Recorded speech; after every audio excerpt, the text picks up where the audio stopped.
तो हाय बच्चों, शुरू करते हैं ई वे बिल पार्ट 2। आपने शायद पार्ट 1 देख लिया होगा। Now we are going to start part 2।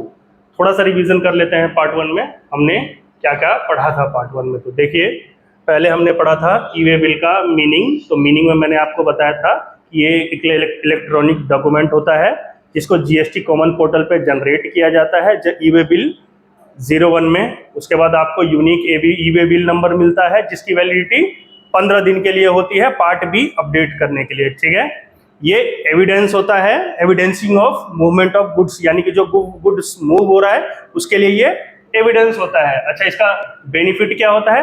तो बेनिफिट में मैंने आपको बताया था, eliminate state boundary, improve turn around और क्या, फास्टर मूवमेंट। ठीक है, 3 चीज बताया था मैंने आपको।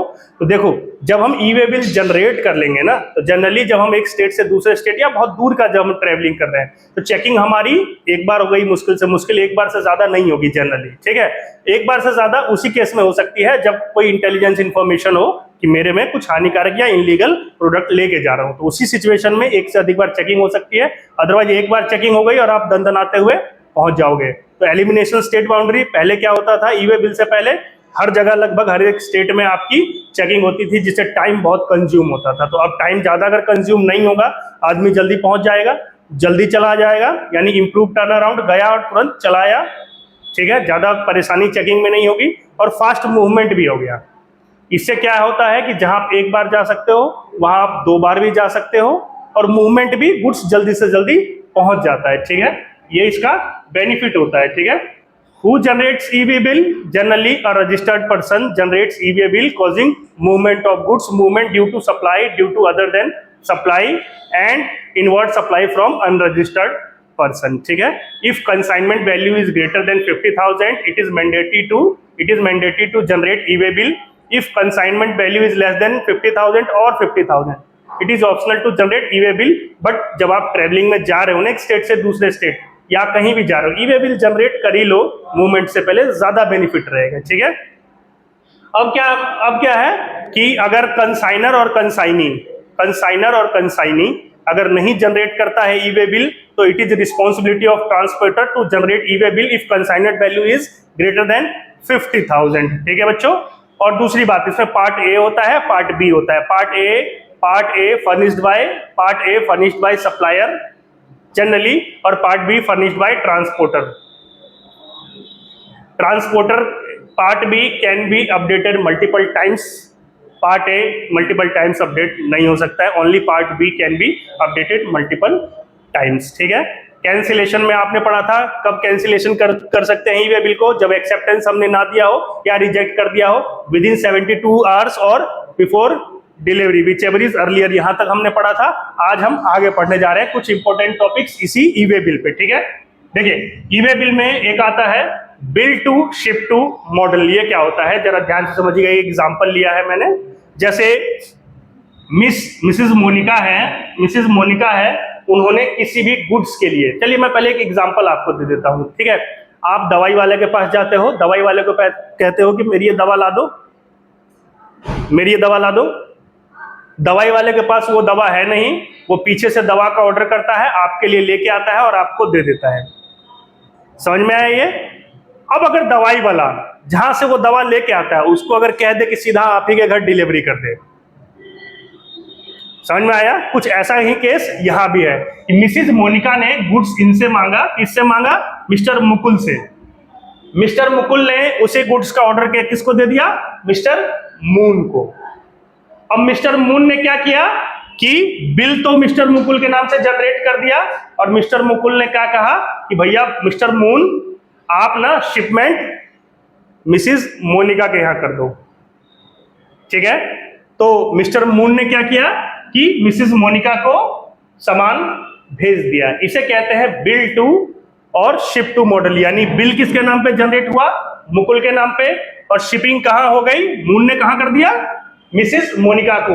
जनरली क्या होता है कि अगर मिसेस मोनिका ने मिस्टर मुकुल को किसी चीज का ऑर्डर दिया है तो मिस्टर मुकुल मिस्टर मून से सामान लेगा, ये सामान मिस्टर मुकुल के पास आएगा और फिर मुकुल यहां से मोनिका को सामान देगा। जनरली केस ये होता है। लेकिन बिल टू शिप में मॉडल में ये होता है कि मिस्टर मुकुल ने मिस्टर मून को कहा कि आप सीधा जाके सीधा शिपमेंट आप कर दो मोनिका को, ठीक है।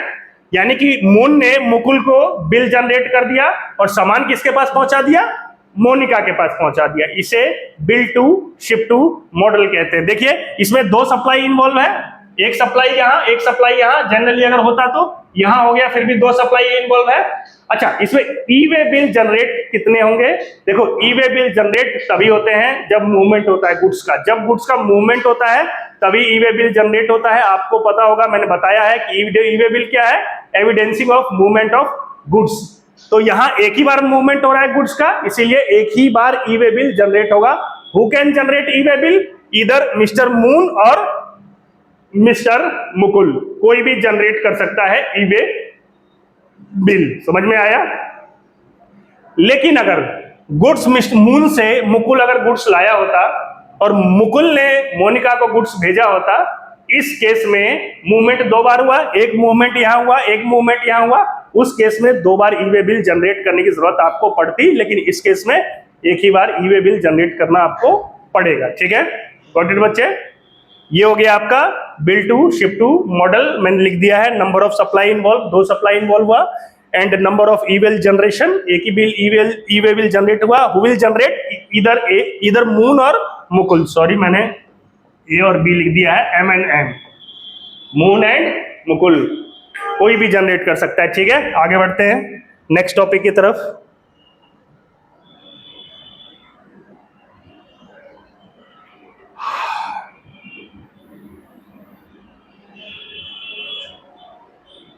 अच्छा, एक और चीज आपको मैंने बताया है, एक और चीज देखिए, detail of conveyance may not be furnished in following cases. यानी कि डिटेल ऑफ कन्वेंस यानी कि पार्ट बी भरने की आपको जरूरत नहीं है इन केसेस में। पार्ट ए तो फिर भी आपको भरना पड़ेगा। पार्ट ए में क्या क्या डिटेल होता है? रिसिपिएंट कौन है, सप्लायर कौन है, क्या गुड्स जा रहा है, डिस्क्रिप्शन ऑफ गुड्स और cause of movement of goods etc, ये सब पार्ट ए में होता है। पार्ट बी में क्या होता है? ट्रांसपोर्टर डिटेल भरता है जनरली, ठीक है। और इसमें अगर खुद ही कंसाइनर गुड्स को भेजता है, हायर करता है, खुद ही कन्वेंस से भेजता है, उस केस में पार्ट ए और पार्ट बी खुद के द्वारा ही भरा जाता है, कंसाइनर और कंसाइनी के द्वारा, ठीक है। खुद ही पार्ट ए और पार्ट बी फर्निश्ड करेगा। यहां अगर ट्रांसपोर्टर इन्वॉल्व है तो पार्ट बी ट्रांसपोर्टर भरेगा और part A will be furnished bye generally supplier, ठीक है। इन केसेस में पार्ट बी आपको भरने की जरूरत नहीं है, यानी कि पार्ट ए तो फिर भी आपको भरना है और जरूर भरना है if consignment value is greater than 50,000, लेकिन पार्ट बी भरने की जरूरत नहीं है। देखिए इंटर स्टेट मूवमेंट हो रहा हो गुड्स को, इंट्रा स्टेट मूवमेंट हो रहा हो गुड्स को up to 50 kilometre from place of business of consignor to place of business of transporter for further transportation. देखो इंट्रा स्टेट मूवमेंट हो रहा हो, इंट्रा स्टेट मतलब होता है within the state movement हो रहा हो, किसके यहां से? कंसाइनर से लेके ट्रांसपोर्टर के ऑफिस तक फर्दर ट्रांसपोर्टेशन के लिए। देखो मैं लिखा हुआ है from place of business of consignor to place of business of transporter for further transportation, मैंने लिखा नहीं है बट फर्दर ट्रांसपोर्टेशन के लिए अगर ये हो रहा है तो इसमें पार्ट बी फर्निश करने की जरूरत नहीं है। और from place of business of transporter to place of business of consignee, अगर इनकी डिस्टेंस अप टू 50 किलोमीटर है तो you don't need to furnish part B, ठीक है। May not be furnish is following situation, ठीक है। कन्वेंस की detail आपको भरने की जरूरत नहीं है। जनरली आप ई वे बिल लेके जब जाते हो, जिस भी व्हीकल पे जाते हो, अगर आपने मल्टीपल व्हीकल चेंज किया है गुड्स को पहुंचाने में तो आपको हर बार पार्ट बी अपडेट करना पड़ेगा। जनरली जब आपकी चेकिंग हो, जो गुड्स आपने लेके जा रहे हो उस गुड्स का व्हीकल नंबर, जो व्हीकल लेके जा रहा है उसका नंबर होना चाहिए उस वाले बिल पे, ठीक है। आगे देखते हैं।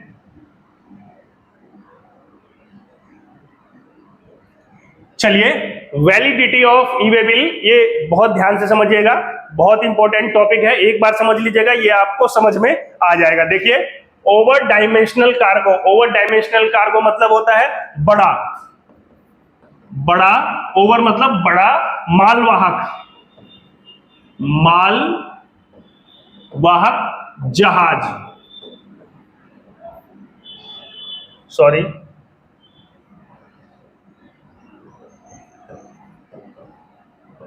बड़ा मालवाहक जहाज ओवर डायमेंशनल कार्गो, ई वे बिल की वैलिडिटी आपको बता रहे हैं। अगर ओवर डायमेंशनल कार्गो है तो ई वे बिल की वैलिडिटी, अगर डिस्टेंस में मेजर होती है, अगर अप टू 20 किलोमीटर है, अगर सामान जहां हमको पहुंचाना है उसका डिस्टेंस 20 किलोमीटर है, एक दिन की वैलिडिटी होती है ई वे बिल की।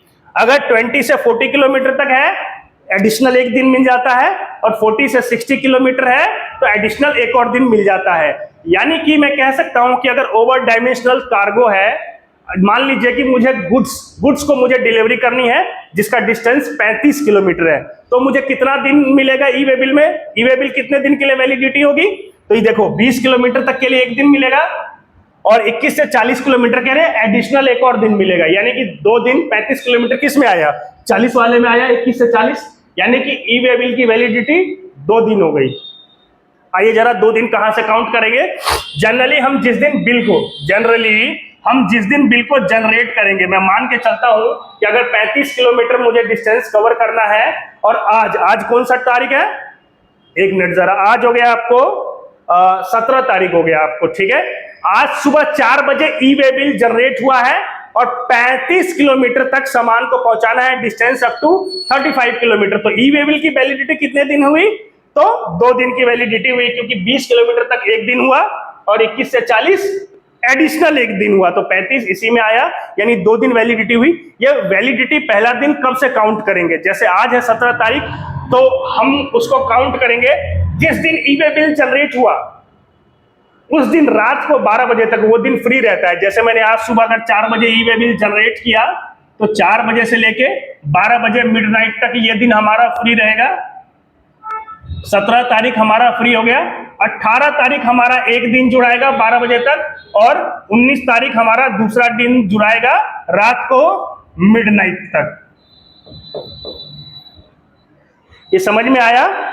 अगर हमको गुड्स 35 किलोमीटर तक ले जाना है तो वैलिडिटी होगी 2 दिन, और 2 दिन कहां से चेक करेंगे? जिस दिन गुड्स का ई वे बिल जनरेट हुआ है वो दिन फ्री होता है 12 बजे रात तक, ठीक है। उससे अगले दिन से हम एक दिन, और उससे अगले दिन से फिर हम दूसरा दिन काउंट करेंगे, और ये ई वे बिल वैलिड होगी 12 बजे रात तक। कब के लिए?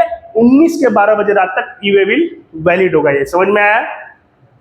अच्छा, नॉर्मल कार्गो है या other than over dimensional cargo, उस केस में 200 किलोमीटर तक का सफर, क्योंकि देखो नॉर्मल कार्गो तेज चलता है, ओवर डायमेंशनल हो गया बड़ा मालवाहक जहाज, ये बहुत धीरे चलता है, और नॉर्मल कार्गो बहुत तेज चलता है, ठीक है। उसके लिए 200 किलोमीटर के लिए एक दिन मिलेगा। सामान अगर 200 से ज्यादा दूरी पर पहुंचाना है तो 400 किलोमीटर तक के लिए फिर एडिशनल एक दिन मिलेगा, और फिर अगर 400 से ज्यादा में पहुंचाना है उसके लिए फिर से एडिशनल एक ही दिन मिलेगा।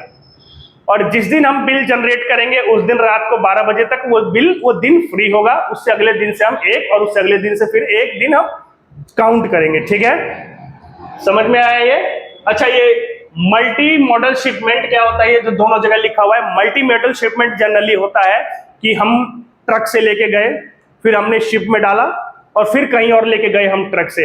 एटलीस्ट एक बार शिपमेंट इन्वॉल्व होना चाहिए, शिप का इन्वॉल्वमेंट होना चाहिए, एक बार शिप का जरूर इन्वॉल्वमेंट होना चाहिए। मल्टी मॉडल मतलब कि यहां से ट्रक से लेके गए, फिर शिप में लेके गए, फिर ट्रक में लेके गए, मल्टी मॉडल हो गया ना, काफी सारे ट्रांसपोर्ट इन्वॉल्व हो गया ना, उसको कहते हैं multi modal shipment. At least 1 leg जो होना चाहिए आपको, शिप इन्वॉल्व होना चाहिए, ठीक है। आगे बढ़ते हैं।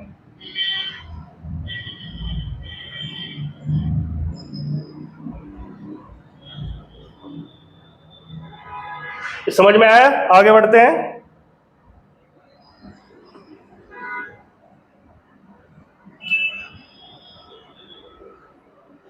एक और था ना मेरे हिसाब से।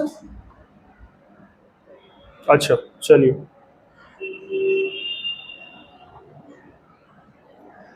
अच्छा, cancellation of E way bill. Electronic bill को हम कब कैंसिल कर सकते हैं? जब हमें गुड्स को ट्रांसपोर्ट नहीं किया हो, इधर गुड्स आर नॉट ट्रांसपोर्टेड, या दूसरा सिचुएशन तब हम कैंसिल कर सकते हैं कि गुड्स नॉट ट्रांसपोर्ट हुआ according to the e way bill, not transported as per the detail furnished in e way bill. इस केस में हम ई वे बिल को कैंसिल कर सकते हैं। E way bill can be cancelled electronically, ये electronically cancel होता है on the common portal within 24 hours of generation. 24 घंटे के अंदर ई वे बिल कैंसिल हो जाता है। आपको फिर क्या होगा, क्योंकि आपने या तो सामान नहीं भेजा है या उस डिटेल के हिसाब से नहीं भेजा है, तो ई वे बिल को आप कैंसिल कर दो, फिर नया जनरेट कर लो। ठीक है, नया जनरेट कर दो, जो डिटेल है आज पर डिटेल भरो और फिर नया जनरेट करो, फिर चलो आगे बढ़ते हैं। Can we make amendment in e way bill? Can we make amendment in e way bill? Answer is no, but